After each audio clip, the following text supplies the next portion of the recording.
Hello, folks. It's me, it's Petey. It is very late at night. I am shooting here lit only by the light of my monitors. And I just moved the screen away so it's it's a tiny bit brighter. Yeah, I'm here and I'm whispering into the microphone because this is how we're gonna do the best of feature for the year, best of 2022. The reason why we're doing it like this is because it's late and I'm usually up at this time anyway, because it's the only time I seem to have to myself nowadays, and I'm up all at this time with just mind racing with a bunch of stuff and stuff that I don't particularly like thinking about. So I thought, might as well use this time where I have my own quiet, my own moments, and fill them with things I do like thinking about and do like talking about. And those are my favorite things of the year. We'll just do it here. I'll be talking just in this little dark little coffin, you to me to you, and I'll go until I can't anymore. Until I'm tired, until I want to go to bed, and I'll take a rest when I take a rest, and I'll come back the next night and do some more. So that's how we're gonna do this. I have a list. Let's talk about my favorite games of 2022. So as usual, before we get into the things current to this year that we're covering, we're going to talk about my favorite old thing, in this case my favorite old game of 2022. And there are a handful of games that I played, but the one that stood on top, hands down, no contest, was 13 Sentinels Aegis Rim. This was a game that's been on my radar since it got released. I was interested in it, but what turned me away was after seeing some gameplay, specifically of the battle sequences. I was not completely turned away, but I was put off. It felt like a barrier to entry because I'm not. So the way it plays is that the game is kind of split into three main sections, but only two that are relevant to gameplay. The first main section is the story mode, which is an adventure game, like a side-scrolling adventure game with some branching paths, split amongst 13 characters. Then the other part is the battle mechanics, which is like a tower defense RTS kind of thing. The third mode is just a codex, which is very important when you're going through the story. It's just a really good codex. You can look through it, and we'll maybe touch on that later. I was like, I don't really want to play an RTS or a tower defense, and then actually seeing some gameplay of it, it felt like there's too much fucking shit on me, fucking Tim Robinson bit. It was a lot to take in, but I will say, one, I ended up liking the battle segments. Those were actually really fun. They made it appealing to even me, but second thing is that if you're just watching someone play it, it feels like a lot, but if you're the one in the driver's seat, it's a lot easier to wrap your head around. But most importantly is actually the story aspect, the adventure mode aspect. That's what I was interested to begin with. I don't want to go too deep into exactly what it does, because there's just so much to the story. I just calling them twists and turns feels like I'm not portraying it to its fullest potential, because it feels so much more than that. There was a Discord channel where anyone who played the game in one of our friend groups, anyone who played the game would talk about it in there. And while I was playing it, I was the last one to play it. I was losing my goddamn mind. That chat window basically looks like just me yelling, "What are you fucking talking about?" over and over and over again, because amongst the 13 playable characters, the 13 storylines, they all interweave in crazy interesting ways that on paper, if I were just to tell you, it would seem impossible to pull off. Not just how they interweave with each other, but how they all come together at the end. But they do. They manage it. Part of that is that codex I mentioned. That codex is super full of important information, and information that helps you wrap your head around all the things that are happening in the main story. Even and the thing the game does this so brilliantly is it gives you all this information, even minor things that might have just been slightly mentioned in a dialogue option, and it'll give you a whole codex page about it. But it's so good about obfuscating the context of each individual thing that even if you find something that in retrospect is a huge revelation, you won't know it until it happens. I don't know how they did it. I mean, I know how they did it. They're very talented people. But yeah, that's it. That's my best little game. My number 3 game of the year is a game I have poured so much fucking time into, and that's Yu-Gi-Oh! Master Duel. This is a free-to-play, currency-based, pack opening-based digital CCG. Not unlike Hearthstone, not unlike Magic Arena. And let me tell you how deep the hooks have gotten into me. I've touched and tried out a lot of different card games, and Yu-Gi-Oh! Is maybe the one that stuck the longest. I would not consider Yu-Gi-Oh! The best card game I've ever played, but it's probably my favorite, and it's the only one I keep coming back to, even after long periods of time away. So I was eagerly awaiting for the game to be released, and it came out, and the rest was history. I have put in nearly 700 hours into that game. I never miss getting my dailies, even if it's just for playing for like 20 minutes. Some days I play for multiple hours, but some days it's just a couple matches here and there. The game has its problems, right? As anyone with eyes and ears and a brain could tell you. But my thing is that those problems are either one, inherent to the game of Yu-Gi-Oh! And not to like the game client itself. Those are just things you have to deal with, or hope that Konami fix some things like, card balance and power creep and things like that. And the other thing is that things that are a problem with the game itself, with like the Master Duel as a video game, things like there's certain cards that I think should be on the ban list and they haven't been addressed, or some end of season reward, things like that. But those things are so minor compared to all the good things I see and feel when playing Master Duel. It is genuinely the most fun I've had with Yu-Gi-Oh! The Yu-Gi-Oh! Video game since like the Tag Force games for PSP. It's so well crafted. I can't stress this enough, like how important the game feel and the visuals and the sounds of a digital card game are, because unlike physical paper where like you have a collector's item, you have an actual nice thing and can physically play with people, you don't have that in a digital card game. So you need to make everything flashy. You need to make the mere act of placing a weightless digital card feel powerful, and especially so in Yu-Gi-Oh! Because Yu-Gi-Oh! Can be such a quick but intense game. You want your monsters to feel heavy and powerful and destructive. The other thing is that the economy is, I would say, extremely generous. That was one thing I was worried about as someone who played a lot of Duel Links. Not a lot of Duel Links, a decent amount of Duel Links. The economy in Duel Links was kind of busted. Master Duel is a truly free-to-play friendly game. I've built so many decks just by playing for free. I have enough gems at the end of every month to pull from packs and build something new, something interesting, something fun. The fact that it's a best of 1 instead of best of 3, like Paper Yu-Gi-Oh! That doesn't bother me at all. I prefer it in this specific format because it's quicker. And in a very un-Konami fashion, it feels like they are listening. Maybe not to the extent we would like them to, but they are updating the ban list every month. They are releasing packs every month. The fact that it's a larger player base probably brings the power level of the game down in general because of that diversity in the player base.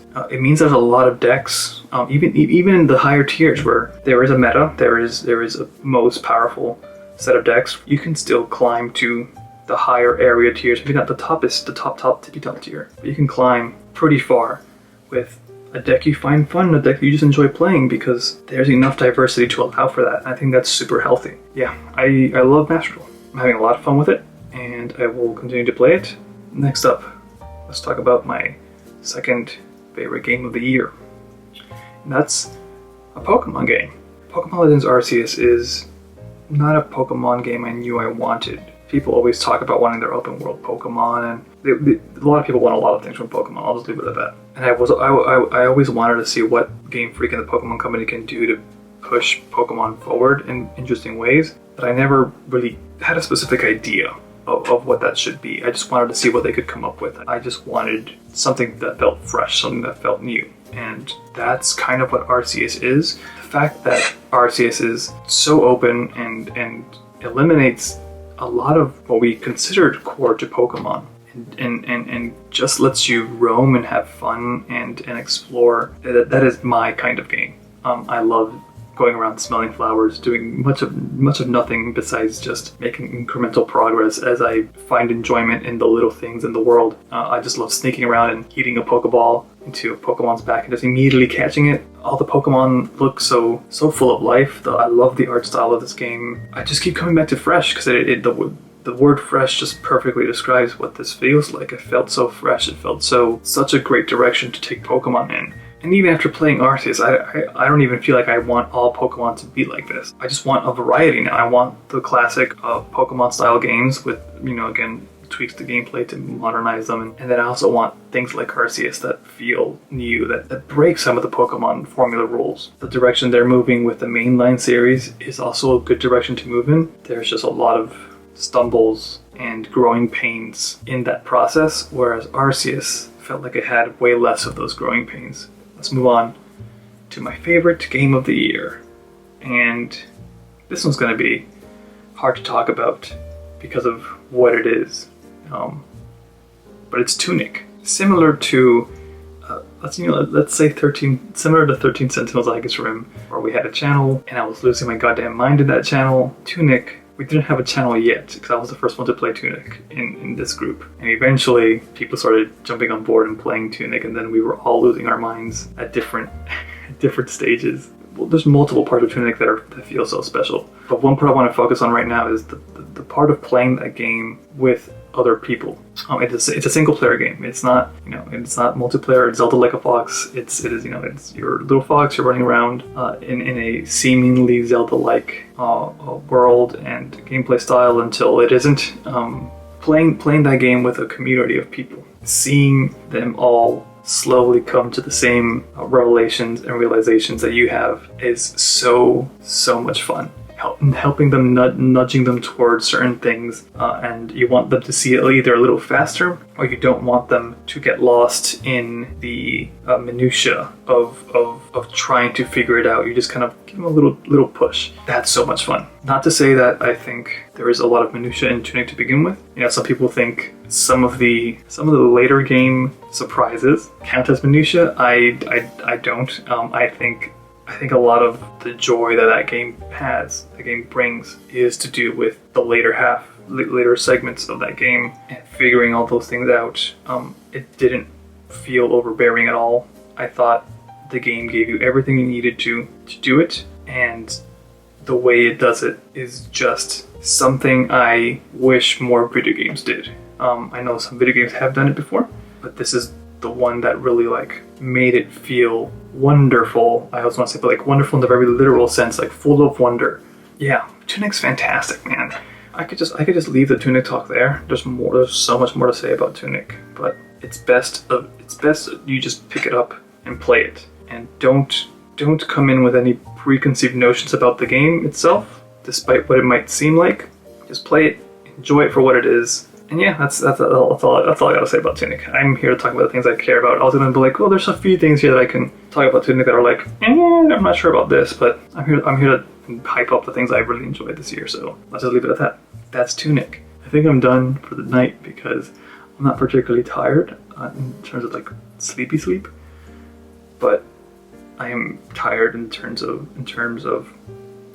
talking into a microphone. But yeah, we'll end it there, and we'll come back with the next segment. How about that? Good night, everybody. Bye-bye. I turned the camera back on just to do a quick little insert because I lost the audio for half of that segment, and we have the scratch audio from camera. I'm not going to re-record all of that. I'm just not going to. I'm going to use this scratch audio from the camera, and it's probably going to sound bad, and for that I apologize. Anyway, I want to go to bed now, and we'll try again with a new segment tomorrow night. Good night.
again,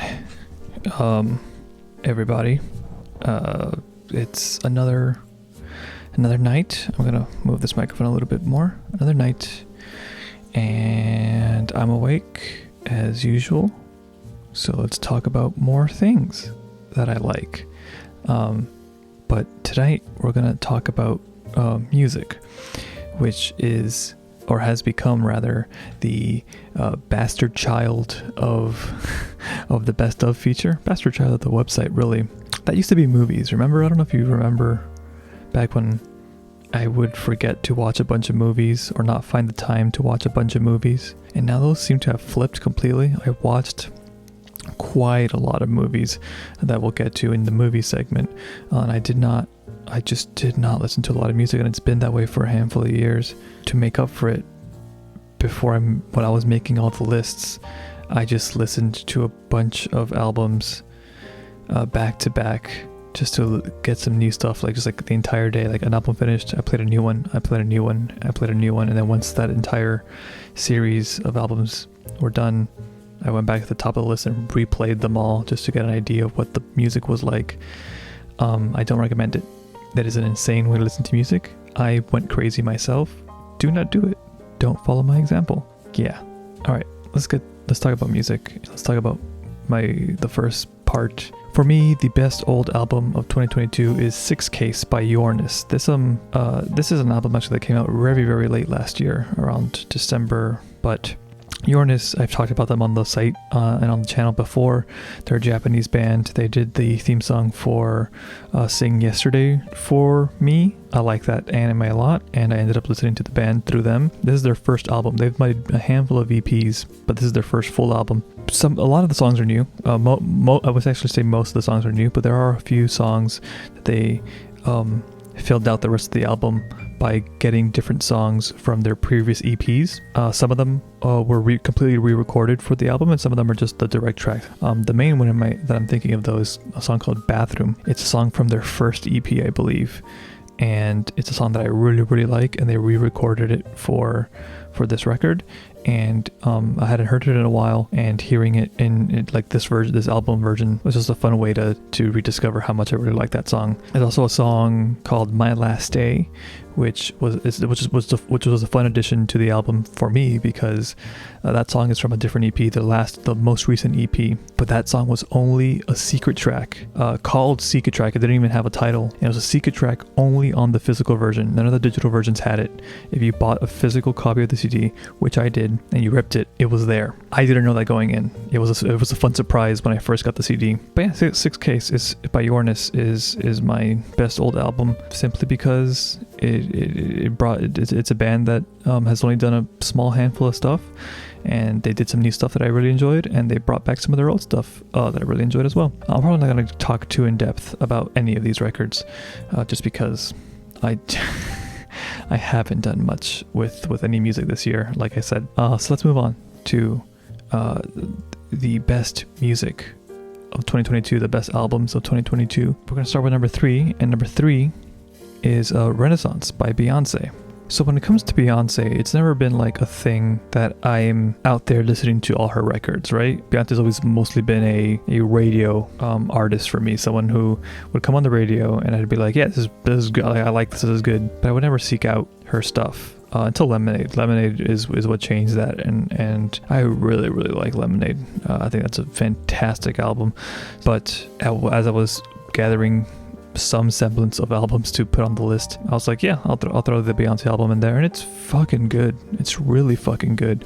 There's a world where it's even higher on this list if I actually like sat down and absorbed it a bit more, probably. But it's full of fucking bangers, and it's music that I really enjoy listening to in the car, like on drives. A lot of the songs just go really, really hard, and that's the kind of music I like while I'm driving, specifically. Well, generally when everything's okay. When things are, I put like up here, I put like lower key, lower tempo stuff. But generally, I like stuff like this Beyonce album while I'm in the car. That's all I gotta say about that. There's not much else I have in here to say to you out there about this record. Let's move on to the second best album of 2022 for me, and that is, I'm looking over the list here, right, because this has a long title. It's the 1975's new record, Being Funny in a Foreign Language. Yeah, so this album is a new 1975 album. I don't like it as much as their past two records, but I still think it's really good. You know how the last two records were kind of like very similar in terms of style? Aside from the general 1975 style, they were very, like, sonically very similar. They experimented with certain things and production techniques, and it's shared across those two albums. This album doesn't do as much of that as those two did. I don't want to say stripped down, because it's not stripped down, but it is a rawer record, and it's just pleasant. It's very pleasant to listen to. I'm not into every individual track as much as I was in the last two records, but there's some really good ones in there that are just, again, pleasant. I'm just gonna leave it at pleasant. It's late. My brain doesn't work so much at this time. Let's just talk about our number one album really quick, and that is Bad Mode by Utada. Bad Mode is their first record in some time. I don't have the exact year, and it's like it's a fantastic pop record. It's a bit of a dance record too. Kimi ni Muchu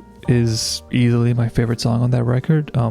The fucking synth progression throughout that entire song is so, it's like a really dark, rumbly synth, and I fucking love it. It's one of my favorite synth sounds there. The way, like, it arpeggiates, and this is one actually that I didn't only listen to at the end of that crunch, I guess you could say, that album crunch. I did listen to it a bit before, but not as much as I would have liked to. I think I listened to it in its entirety once or twice before that, and anytime I tried to play it since after that, I would play like the first like third or the first half. That's as far as I got. So I've played it a few times in the crunch time, so I can get more familiar with the later half of the album. It's good. It's my favorite album of the year, kind of by default, but also it's really good.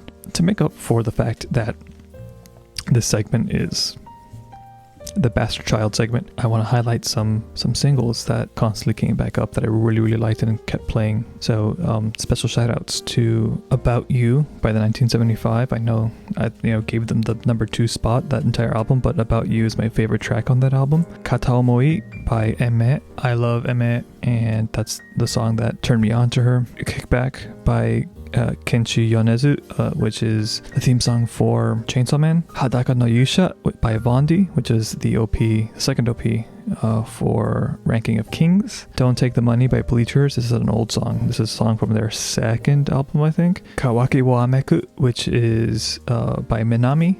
I think it's an OP. It's the OP for Domestic Girlfriend, which I haven't seen. There's a lot of emotion behind the way she sings. I think that's super cool. The Astronaut by Jin, of BTS fame. Jin and wrote this with Coldplay, and I was like, oh, that's actually that's really good. One last one that I saved for last, it's Everything Goes On by Porter. It's probably maybe my favorite song of the year, if not one of my favorite songs of the year. And it's very funny that I love that song so much, because it's actually a League of Legends collab song. Like, they made it for League of Legends to promo something in the game. I don't know, I don't play League, but it's not, it doesn't feel like just like some weird promo song. Like it feels like there's a lot of heart and thought put into that song. It's made me tear up a couple times too. It's just a very lovely song about grief and wishing that the people around you didn't have to deal with it. Yeah, we'll end the segment here, and we'll come back tomorrow night or some other night to talk about whatever the next category decided is. Alrighty then. Thanks everybody. Good night.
Okay.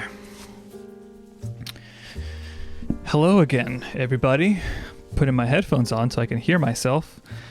And we're back for another night. Today's a weird night because there's no one here. I'm the only one here, so I can just talk at a normal volume. Let's talk about movies. First up, it's the best old movie of 2022. For this year, this category is called Evangelion Rebuild 3.0 plus 1.0. Thrice Upon a Time presents the best old movie of 2022. And that old movie is I Want to Eat Your Pancreas. This is a rewatch. I rewatched this movie. I'm pretty sure it didn't actually quite make the top 3 of that year. But this year it's getting an award, baby, because I read the manga this year. The movie is actually based off the novel, not the manga adaptation of the novel, if that makes sense. So I read the manga, and that led me to wanting to rewatch the movie because there were some differences, and I just wanted to refresh my memory on what was adapted and what wasn't. I really like this author now. I've ended up reading a manga like adapted from one of their other novels, and I would like to see that animated. I'm talking about things that aren't the movie. In the movie segment. My point is, I Want to Eat Your Pancreas, but if anyone out in the ether is watching this and never heard of this and think, oh, well, I Want to Eat Your Pancreas, what a weird title. They tweet it out in the movie. It is a specific turn of phrase. It's great. I like it a lot. Let's move on to my top 3 movies of the year, starting with number 3. And that's Inuo, which is the latest film from Masaki Yuasa, a famed anime director. Inuo is based off like a tale that is related to the Heike tale. The Heike story is like based off history, where the Inuo is not. I think it was written many years later with inspiration from the actual Heike tale. And then this movie is like makes what is essentially a fucking anime feudal era Japan rock opera. It's fucking awesome. That was one of the anime movies this year I saw in theaters, and I just had a really great time experiencing it.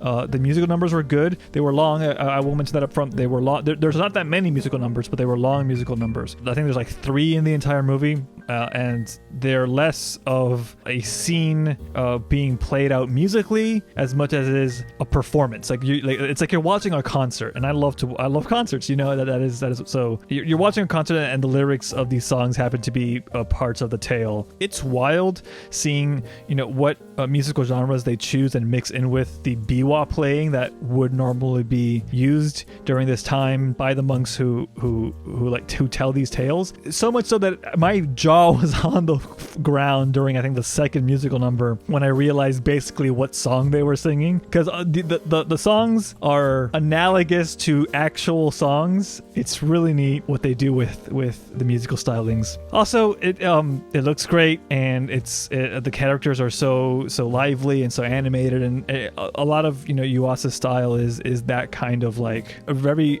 heavy emphasis on motion in animation, and it's just a joy. It's a movie that is just a joy to watch. Next up, my number 2 movie, and this is a movie that I enjoyed a lot initially, and enough that I knew it was probably one of my favorites of the year, but I didn't think it would be my number 2 until it sat with me a bit more.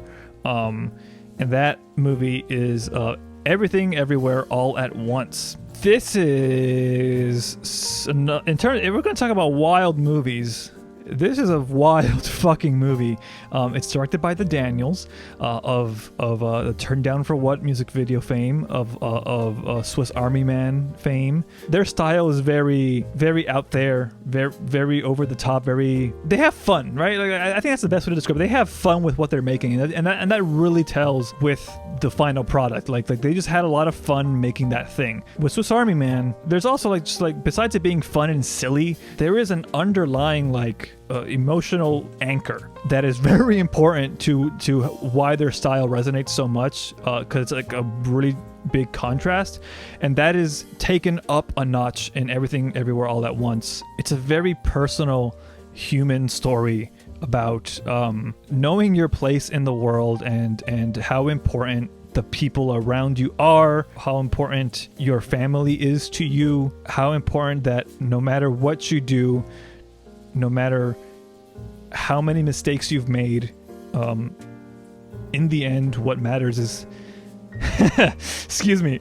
In the end, what matters is that the people around you are happy, and you're happy with that. And there's more to it than just that. That's the most simplified version. There's other layers of between that I can talk about, but I'm not going to, because I think, as you can already tell, it's a movie that means a lot to me. And if I say any more, I think I will take away an experience from you. I think you should just go watch that movie. Go for the silliness and the wild ride, and stay for the heartfelt climax and Michelle Yeoh's incredible performance, and Ke Kwan's incredible performance as well. Anyway, that's Everything Everywhere All at Once. I loved it with every fiber of my being. And now I'm going to talk about a movie that resonated with me even more than that, and became my favorite thing I've seen all year, in all visual mediums maybe. And that movie is After Sun. After Sun is a movie I struggle to find a way to talk about, because I think you should just go watch it without knowing much about it, except maybe a very basic through line. So because of that, I will just repeat what the actors and the directors have been describing this movie in press tours. It is a movie about a father and a daughter going on a vacation, and it's a movie about the way we perceive people close to us and how those perceptions might differ over time.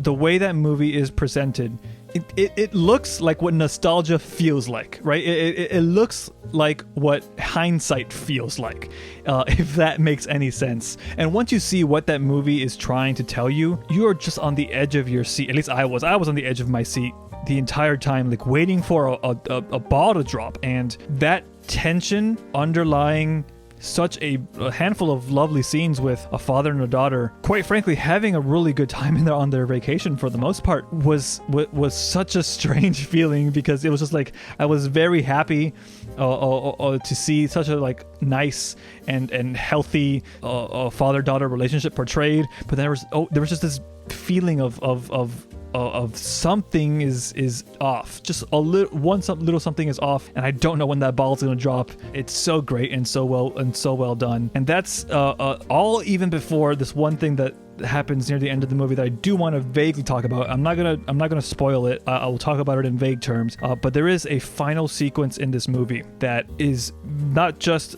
my favorite part of the movie, but maybe my favorite sequence in a film in the past handful of years. So the final sequence is set to Under Pressure by Queen and David Bowie. You'd think it'd be a strange choice or a little too on the nose, but in all honesty, I cannot think of anything else to put with that scene anymore. I don't think anyone can ever use that song in a film ever again. This scene left such a lasting impression on me.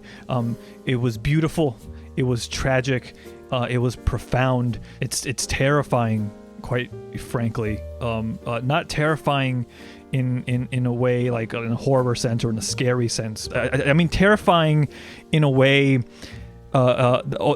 only media that reflects itself back onto you can be, if that makes any sense. Yeah, that scene is going to haunt me forever, and that is quite possibly the highest praise I can give to After Sun. And that's it. We're gonna stop talking about movies there. Movies are fucking good this year, man, and I am extremely happy to have seen the top three, particularly the top two picks even.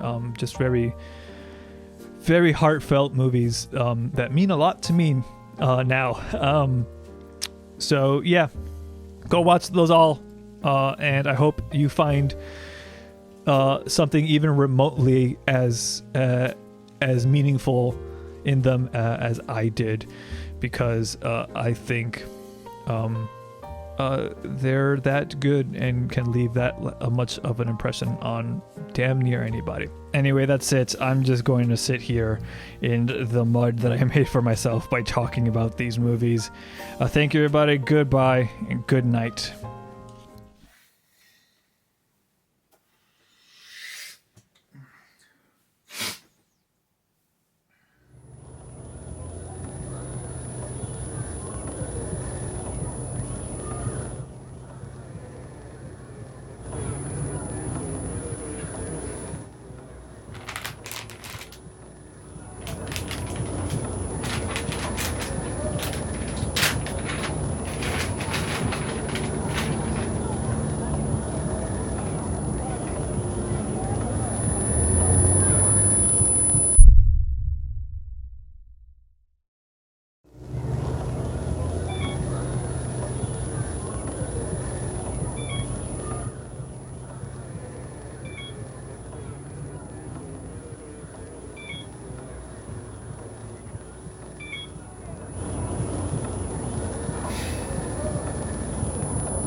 Hello again, everybody.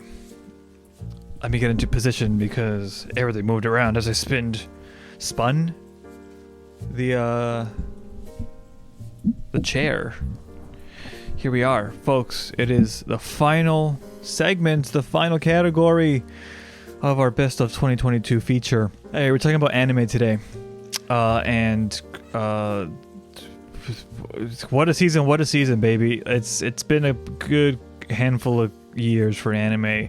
Last year I mentioned how I had a lot of trouble picking a top 3. This year was a similar, but we're gonna keep it a 3. But before we get to those 3, we have to talk about the best old anime of 2022. And we have a little bit of a problem in that regard. And that problem is that I didn't watch any old anime this year. Oops, we'll fix that. But that doesn't mean that we don't have a winner. We have a technicality winner, and that winner is watching my friend Audio Busting watch a bunch of Yu-Gi-Oh! So, Master Duel came out. I've talked about it already. I've played a lot of it, but I'm not the only one playing Master Duel. I have a friend, we'll call them Audio, and the existence of Master Duel has sparked something in them. But they've been watching a lot of Yu-Gi-Oh! And I have been watching them watch a lot of Yu-Gi-Oh! So that is the winner of this old anime category, because I've had a lot of fun watching them watch Yu-Gi-Oh! They were just typing all their opinions into a Discord channel, and just seeing them go through GX, the silly school shenanigans leading into like a very dark 3rd and 4th season, moving on to 5Ds, which I have yet to see, and so avoiding any major spoilers in 5Ds, but still being able to see exactly what they thought of that, and then seeing Zexal, and then from Zexal moving on to Arc 5, which they have not finished because it's pissing Arc 5 is pissing them off. The reason this makes it on the list is not just because I have nothing else to put on the list. It's reminded me that I really need to go back and watch 5Ds and all the other shows, and I haven't yet. I've been meaning to for years. I've been reminded by multiple people to go watch this show, and it's a commitment. It's 150 some odd episodes, and that's just 5Ds, and then I gotta go to Zexal and Arc 5 and Vrains. Yeah, that's the winner, and that's all I'll say about that. So let's move on. Let's move on to my top 3 anime of 2022. Here's my number 3. It's Kaguya Season 3. I love Kaguya. I love that series. I love how funny it is. I love how heartfelt it is. This season was maybe the most intense season to watch, because not only were the jokes just on point, like every single episode, the visuals on point every single episode, but everything has come to a head at this point in Kaguya. There's still a bunch of manga to be adapted, and I don't know what happens, but I'm sure there's other crazy things to happen. But this was like a very dramatic set of arcs that had a lot of characters pushed to their limits in various ways, and that led to a lot of funny things, and that also led to a lot of things where I was just hands on my head, ready to scream. They were just like really upping the tension in some bits in a way that I really enjoyed. And yeah, that's it. I don't need to say much more. It's Kaguya. If you watch season 1 and 2, watch season 3. You're gonna like it. It's kick ass. Some of the best jokes so far, I think. Number 2. My number 2 anime is we're gonna call this one the shonen slot because I say this every year. There's I'm not super into, I guess, a specific type of shonen is what we've narrowed it down to. But there's always one that seems to make it to near the top of the list lately because there's some really fucking good ones out there. And this one is Chainsaw Man, animated by Mappa. It's fucking sick. I've been waiting for this for a long time because my friends have been reading Chainsaw Man since its inception, and seeing them react to what's happening without actually knowing what's happening, because they refuse to spoil me, and I thank them for it, because I do not want to be spoiled for Chainsaw Man. And just having like this idea in my head of what Chainsaw Man can possibly be. The joke is that it's just a silly little rom-com about a guy, his dog, and his quirky girlfriend. But finally sitting down and watching it and seeing, not fucked up in terms of what's happening, but fucked up in how it makes you feel, I guess is what I mean there. The direction that this anime or that they've applied to this anime is absolutely stunning. It feels this is gonna sound like a cliche, but it feels very filmic. It doesn't feel like the kind of shot composition and editing you would see in other shonen anime I've watched. And I'm not gonna say all shonen anime, just the ones I've watched. That really hooked me. Like that's aside from, like, I love the characters. I love the action. I love like this world they're building where these devils just exist and everyone's okay with that and they gotta hunt them, and like I'm invested in everything. But I especially love the direction that the show has taken. It blows my mind just how well they can communicate a certain feeling with the combination of their shot composition and the really tight editing and the music the music choices for the soundtrack. It's just a lovely piece of work as a whole. And again, I haven't read the manga, and I'm sure a lot of that kind of direction is very much part of the anime and not maybe so much of the manga, because the manga has different types of direction. You have paneling and that, and how that sets the pacing. But again, and I say this as someone who hasn't read the manga, it feels like even if that is different when I go, because I will eventually read it, I think, at least in my head and my heart, it feels like it's the adaptation that deserves, something that has so much craft put into it, even if it's stylistically a little different. Just from what I'm hearing about what my friends are talking about the series, it feels right. That's it. I'll stop talking about Chainsaw Man now. It's good. Anyway, let's talk about my favorite anime of 2022. It's Dress Up Darling. It's my Dress Up Darling. It's very often I'll watch a show just because it's a certain studio, or just because the animation looks really nice, or because someone I know was like, oh no, you check this one out, and like just gives a little bump for me to watch it. It hit all those check boxes, because then someone a friend of mine also said, hey, you think you might like this, but be careful because it's kind of horny. I'll address that first, I guess, because since I just mentioned it, it is horny, but not in like a weird, like, voyeuristic, or like a weird titillating way. It's very much in service of the material, in that it's like, remember when you were like really awkward and you had friends that you were into, and like they were maybe like teasing you about things, and it's just like everyone was kind of in that situation going like, this is uncomfortable for everyone taking part. It's like that.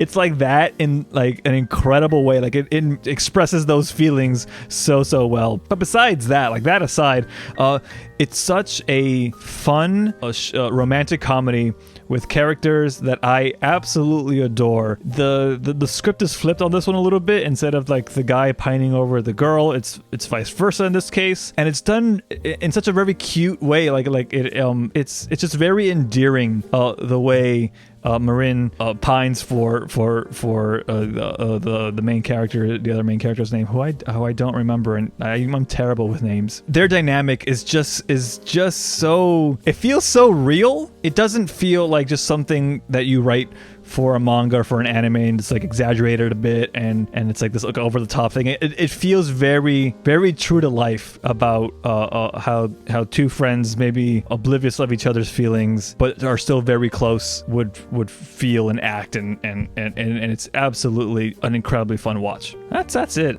Thank you everybody for watching. Thank you everybody for indulging me in this weird, strange video feature. I had multiple ideas of how to do this. That stuff changed over time. It's even changed as I was recording this. Anyway, that's it.